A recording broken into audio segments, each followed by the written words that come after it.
সেদিন হঠাৎ করে রাত্রেবেলা প্রচুর খিচুড়ি খেতে ইচ্ছা করছিল, পরে রাতের জন্য খিচুড়ি, মাছ ভুনা আর তার সাথে মরিচ পেঁয়াজের ভর্তা বানিয়ে নিয়েছি। খেতে যে এত বেশি মজা হয়েছে।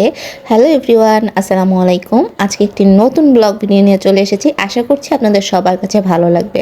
হঠাৎ করে সন্ধ্যার দিক দিয়ে এত বেশি মাছ ভুনা দিয়ে খিচুড়ি খেতে ইচ্ছা করছিল, তাই তো রাতের জন্য খিচুড়ি আর মাছ ভুনা রান্না করে নিয়েছি। এখানে আদা, রসুন, পেঁয়াজ এগুলো সব এক সাইড করে রেখে দিলাম ব্লেন্ড করব দেখে।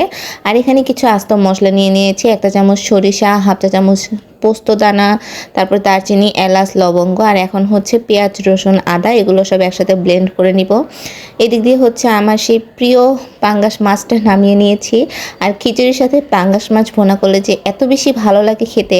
তারপরে এদিক দিয়ে আবার কাঁচা মরিচ আর পেঁয়াজ কুচি করে নিয়েছি। আর এখানে মুগ ডাল নিয়ে নিয়েছি, তার পাশাপাশি মসুরের ডালও নিয়ে নিয়েছি। মুগ ডালটাকে হালকা একটু ভেজে নিতে হবে, তারপরে বাটিতে করে আলাদাভাবে রেখে দিয়েছি। আর এখানে এই তো পাঙ্গাস মাছের জন্য সব মশলা টশলা রেডি করে রেখেছি, আর চাল টাল সব একবারে বের করে রেখেছি। আর এখানেই তো সেই মশলাটা ভালো করে ব্লেন্ড করে নিয়েছি। এখন সব কিছু রেডি করে নিয়েছি রান্নার জন্য, এখন রান্না করে নিব। এখানে প্রথমে আগে মুগ ডালটাকে ভালো করে হালকা একটু ভেজে নিচ্ছিলাম, ভেজে পানির মধ্যে চুবিয়ে রাখবো, তাহলে ডালটা খুবই তাড়াতাড়ি সিদ্ধ হয়ে যাবে। তারপরে এখন হচ্ছে কড়াই নিয়ে নিয়েছি একটা, কড়াইয়ের মধ্যে এখন পরিমাণ মতন তেল দিয়ে দিব। পরিমাণ মতন তেল দিয়ে তারপরে প্রথমে তেজপাতা দিয়ে দিচ্ছি 2-3টা, তারপরে কাঁচা এই পেঁয়াজ কুচিগুলো দিয়ে এখন ভালো করে একসাথে ভেজে নেব। হালকা একটু ভাজা হয়ে গেলে বাটা মশলাগুলো এখন দিয়ে দিচ্ছি। বাটা মশলাগুলো দিয়ে তারপরে ভালো করে সব কিছু একসাথে তেলের উপরে ভেজে নিব, মশলার কাঁচা গন্ধটা দূর হওয়া পর্যন্ত। আর এইভাবে হঠাৎ করে যে কেন এত খিচুড়ি খেতে ইচ্ছা করলো, মানে সন্ধ্যার সময় আমি ফোন টিপতে টিপতে একটা খিচুড়ির ভিডিও দেখলাম। খিচুড়িটা এত মজা করে রান্না করেছিল, পরে সেইভাবে রান্না করে নিলাম একটু। তারপরে এখানে আবার হলুদের গুঁড়া, মরিচের গুঁড়া, লবণ দিয়ে এখন মশলাটাকে ভালো করে কষিয়ে নেব। আর সেদিনে খিচুড়িটা খুবই ঝাল ঝাল করে মশলা কষিয়ে নিয়েছিলাম। এদিক দিয়ে এক চুলাতে হচ্ছে মশলা কষাচ্ছিলাম, আর আরেক চুলাতে আমি মাছগুলোকে একদম কড়া করে ভেজে নিব।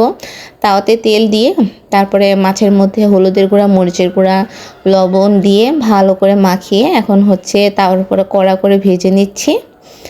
আর এদিক দিয়ে তো দেখতেই তো পাচ্ছেন মশলাটা এত ভালো করে কষানো হয়েছে, উপরে সব তেল ভেসে উঠেছে। আর এই সময় হচ্ছে আরও কিছুক্ষণ কষিয়ে এর মধ্যে সেই আগে থেকে ধুয়ে রাখা চালগুলো দিয়ে দিব। আর আমি আজকে খিচুড়িটা ভাতের চাল দিয়ে রান্না করছি। আর এইভাবে ভাতের চাল দিয়ে খিচুড়ি রান্না করলে খেতে কিন্তু অনেক বেশি ভালো হয়, একবার রান্না করে দেখতে পারেন। তারপরে এই তো এখন ভালো করে মশলার সাথে চালগুলোকে ভেজে নিব। আর এখন একে একে সব ডালগুলো দিয়ে দিচ্ছি। ডালগুলোকে কিন্তু আমি ধুয়ে তারপরে পানি ছড়িয়ে রেখেছিলাম। আর এই তো এখন সব চাল ডাল একসাথে ভালো করে ভেজে তারপরে হচ্ছে প্রেশার কুকারের মধ্যে নিয়ে নিচ্ছি। আর আজকে খিচুড়িটা প্রেশার কুকারে রান্না করব।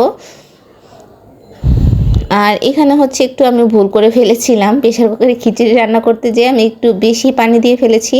আমার একদমই খেয়াল ছিল না যে প্রেশার কুকারে রান্না করার সময় একটু কম পানি দিতে হবে। তারপরে তো খিচুড়িটা ঝরঝরে হওয়া বদলে একদম নরম হয়ে গিয়েছিলো, তাতেও কোনো সমস্যা হয়নি। খিচুড়িটা অনেক বেশি মজা হয়েছিল তারপরে এই তো এখানে মাছ ভুনার জন্য সব কিছু মশলা একবারে কষিয়ে নিচ্ছি। কষিয়ে যখন উপরে এরকম তেল ভেসে উঠেছে তখন হচ্ছে সেই মাছগুলোকে দিয়ে দিয়েছি। ভেজে রাখা মাছগুলো দিয়ে মশলার সাথে কিছুক্ষণ কষিয়ে তারপরে পরিমাণ মতন পানি দিয়ে মাছ ভুনাটাকে নামিয়ে নিব। আর এখন এখানে একটা ভর্তা বানিয়ে নিচ্ছি। আর খিচুড়ির সাথে এই পেঁয়াজ, মরিচ, ধনিয়া পাতা দিয়ে ভর্তা করলে সরিষার তেল দিয়ে এত বেশি ভালো লাগে খেতে। তারপরে এই তো আমার খিচুড়ি তো রেডি। খিচুড়িটা একদম নরম হয়ে গিয়েছিল। তারপরে এখানে খিচুড়ি বেড়ে নিয়েছি প্লেটে, তারপরে লেবু। আর এই তো সেই মাছ ভুনার কালারটাও সেদিন অনেক বেশি সুন্দর হয়েছিল। তারপরে একে একে সব কিছু প্লেটে নিয়ে নিচ্ছিলাম, মরিচ পেঁয়াজের ভর্তা, লেবু, তারপরে মাছ ভুনা নিয়ে এখন হচ্ছে রাতের খাবারটা খেয়ে নিব। আর আজকে ভিডিওটা এই পর্যন্তই। আমার ভিডিওগুলো যদি আপনাদের কাছে একটু হলেও ভালো লেগে থাকে অবশ্যই লাইক, কমেন্ট এবং শেয়ার করে দিবেন। সবাই ভালো থাকবেন, সুস্থ থাকবেন। আল্লাহ হাফিজ বন্ধুরা।